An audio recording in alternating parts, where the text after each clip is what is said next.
Le jour où vous avez appris la nouvelle, c'est comme si vous aviez reçu un recommandé de votre inconscient. Il avait déjà envoyé de nombreux courriers avant, de nombreux avertissements, des petits mots sans grande importance, des petits problèmes de peau ou des petites douleurs, et vous vous êtes dit « cela va passer ». Mais votre inconscient ne se sentait pas écouté.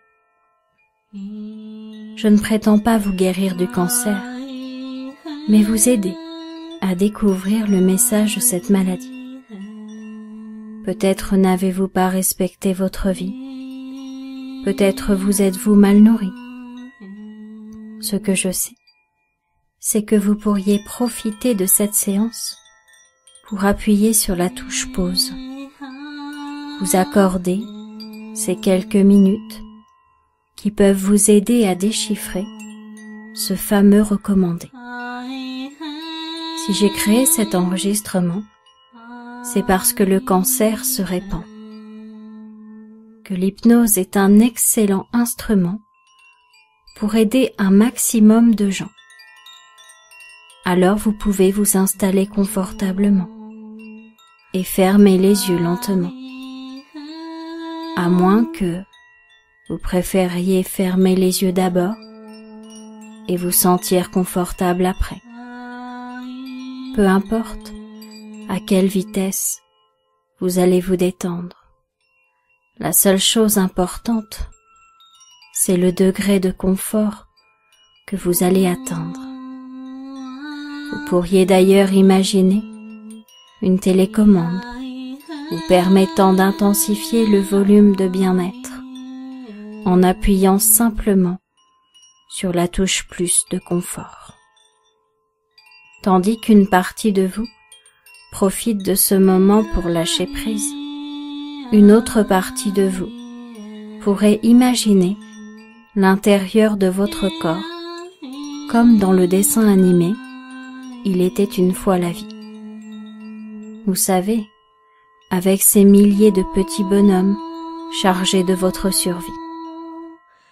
J'aime assez à imaginer que notre corps est organisé comme une grande mégapole, avec des réseaux routiers et des habitants pressés. Et alors que tout ce monde vit à l'intérieur de vous, des camions d'énergie guérisseuse viennent de passer le péage pour rentrer en vous.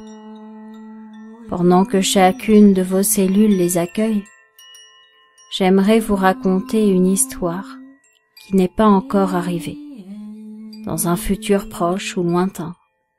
Je ne sais pas très bien. Tout dépend de la vitesse à laquelle les humains réaliseront l'importance de leur corps et en prendront soin. Peut-être qu'enfin, ils réaliseront que leur corps n'est pas qu'un simple véhicule, mais qu'il fait partie d'eux. À l'époque de cette future histoire, 2 hommes sont au pouvoir. Un producteur de pilules rouges et celui de pilules noires. L'homme n'a plus besoin que de cela pour vivre. Ces pilules contiennent des aliments, de l'eau, mais aussi tout un tas de possibilités, comme celle de se réchauffer sans avoir besoin de s'habiller. La moitié de la planète travaille pour les rouges et rêverait de consommer du noir, et inversement. Seule leur couleur change, mais leur pouvoir est identique. Leur pouvoir de stopper le temps. Il y a tellement de conservateurs dedans que plus personne ne vieillit, pas l'ombre d'une ride ou d'un pli. Il n'y a plus d'obèses, plus de maladies. Finalement, on pourrait croire que ces gens ont la plus belle vie, sauf qu'elle ne dure que 30 ans. Cette pilule permet d'être bien 30 ans. Au-delà de cet âge, on meurt prématurément. Le deuxième cerveau du corps, le ventre, après avoir ingurgité 30 ans de pilules trafiquées, refuse de continuer à se laisser empoisonner. Jusqu'à ce qu'une femme passe un message à la télé et dénonce tous les méfaits de ces pilules génétiquement modifiées. Ah, je sais, vous avez deviné, que j'étais en train de vous parler de la manière dont vous vous êtes alimenté toute votre vie. Ne serait-il pas temps de changer, de vous donner le meilleur, d'éviter tous ces produits nocifs? Moi, j'ai une amie, quand elle a appris son cancer, elle a décidé de changer de vie. Elle est partie vivre au Vietnam, au milieu d'une rizière. Elle a changé d'alimentation et de vie. Là-bas, on lui a souri. Elle a fui le stress et les ennuis. Et petit à petit, elle a guéri. J'aimerais d'ailleurs vous lire sa dernière lettre, que j'ai reçue il y a quelques jours. Chère Camille, chaque jour, je vais de mieux en mieux. La vie m'a pincée avec ce cancer, pour me rappeler que je vivais vraiment et que je ne marchais pas en dormant. Toute ma vie, j'ai fait 3 choses à la fois, pour que les gens disent de moi que j'étais une femme et une maman parfaite. J'avais tellement besoin qu'on m'aime, que je me suis oubliée complètement. J'ai fait pour les autres, et plus j'ai donné, plus je me suis vidée. Mon seul plaisir était de faire plaisir aux autres, et je me suis petit à petit écartée de qui j'étais vraiment. Ce retour au Vietnam m'a rapprochée de la nature, de ma nature. Chaque jour, en allant marcher seule, je me reconnecte à moi-même. J'apprends à dialoguer avec moi, et j'apprends à m'écouter. Si cette maladie ne m'avait pas secouée, je serais certainement passée à côté de ma vie. Alors Camille, je voulais te dire merci, de m'avoir permis de comprendre que ce cancer n'était qu'une fidélité inconsciente à ma mère. J'ai décidé de vivre une autre vie et d'apprendre à m'aimer. Je crois que je suis en train d'y arriver. Merci. Alors, quand je pense que votre inconscient vous fait respirer depuis que vous êtes né, je suis sûre que ce qu'il a à vous dire est très important pour vous faire courir un tel danger. C'est un peu comme un kamikaze qui fait une alerte à la bombe pour être entendu. Il utilise des mesures radicales car votre vie vaut la peine d'être défendue. Peut-être que nous pourrions donc partir à la recherche de ce message. Pour cela, vous pourriez imaginer, comme dans le dessin animé, que nous prenons une toute petite navette spatiale qui peut circuler à l'intérieur de votre corps pour aller à l'endroit où le cancer a commencé. Je vous propose d'imaginer que cette petite navette spatiale est équipée de rayons laser permettant de guérir toutes les zones qu'il y a à guérir à l'intérieur. Vous pourriez imaginer que nous pouvons atteindre cet endroit et le guérir dès à présent en appuyant sur le bouton vert pour pouvoir permettre aux rayons laser guérisseurs de guérir ce qu'il y a à guérir. Vous pourriez également découvrir que sur le sol, il y a une lettre. J'aimerais que vous puissiez descendre de la navette pour ramasser cette lettre et comprendre quel est le message de ce cancer. Pourquoi est-ce que vous vous punissez comme ça? Qu'est-ce qui vous fait culpabiliser? Quels sont vos regrets? Pourquoi est-ce que votre vie est prête à s'envoler si vous ne continuez pas à la respecter? J'aimerais vraiment vous aider. Et pour cela, je vais demander à toutes vos cellules de lancer le programme de guérison maintenant. Souvent, quand les gens viennent me voir avec un cancer, ils me disent « Je donnerais n'importe quoi pour être comme avant, pour reprendre ma vie d'avant, mon travail d'avant, ma routine d'avant. » Et je leur dis qu'ils n'ont rien compris à leur maladie. Leur maladie est justement là pour leur dire qu'ils n'étaient pas heureux ainsi et qu'ils doivent changer quelque chose pour guérir. C'est pourquoi j'aimerais que vous réfléchissiez à ce que vous aimeriez changer dans votre vie, à ce que vous aimeriez faire de différent une fois que vous serez guéri. Imaginez-vous, dans quelque temps, voyez-vous guéri et heureux, fier de tous ces changements positifs qui sont arrivés dans votre vie. Peut-être que vous vous respectez davantage en faisant ce qui vous plaît. Peut-être que vous réalisez un vieux projet. Et puis je dois aussi vous avouer que la clé de la guérison, c'est le pardon. Se pardonner à soi, pardonner aux autres.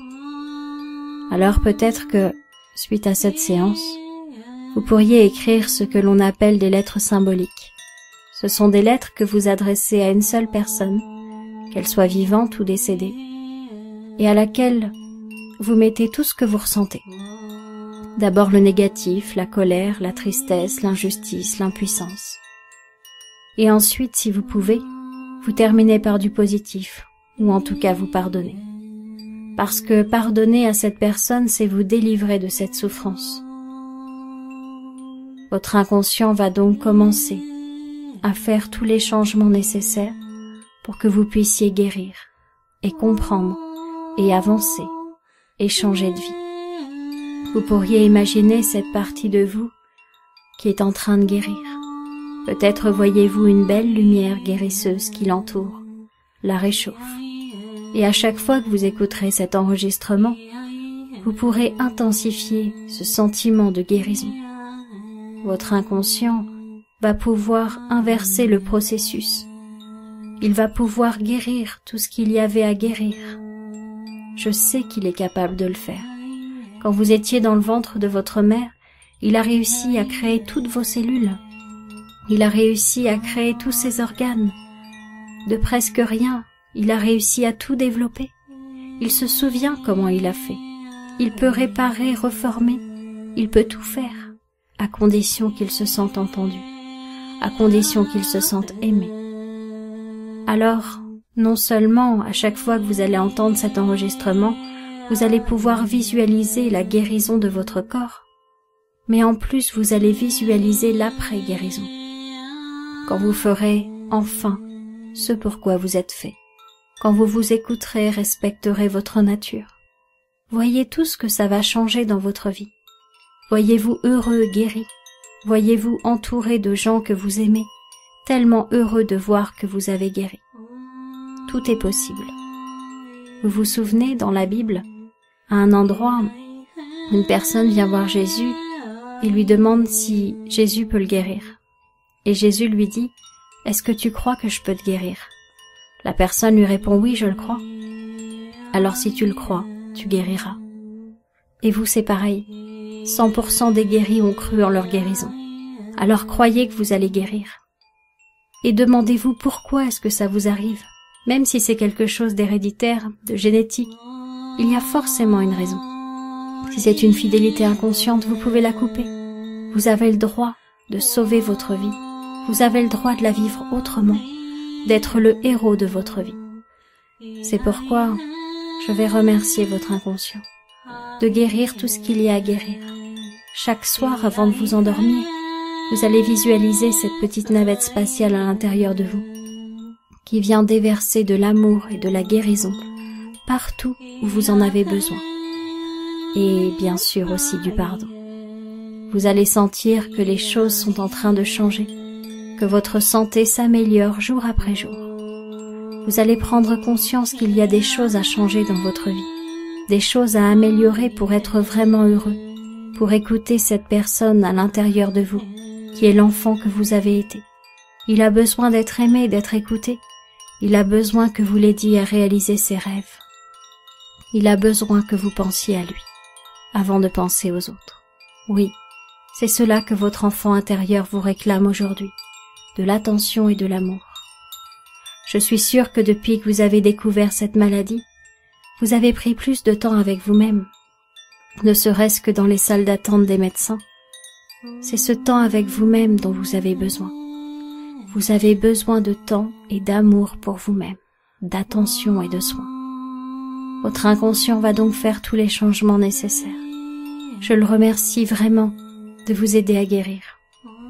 Je sais qu'il n'a pas fait ça pour vous punir, mais pour vous avertir, parce qu'il voulait que vous soyez plus heureux. Maintenant que le message est passé, il va pouvoir lancer le processus de guérison. Petit à petit, votre corps va se désengourdir. vous allez pouvoir revenir à la réalité. Et quand vous le souhaiterez, au rythme que vous souhaiterez, vous pourrez rouvrir les yeux.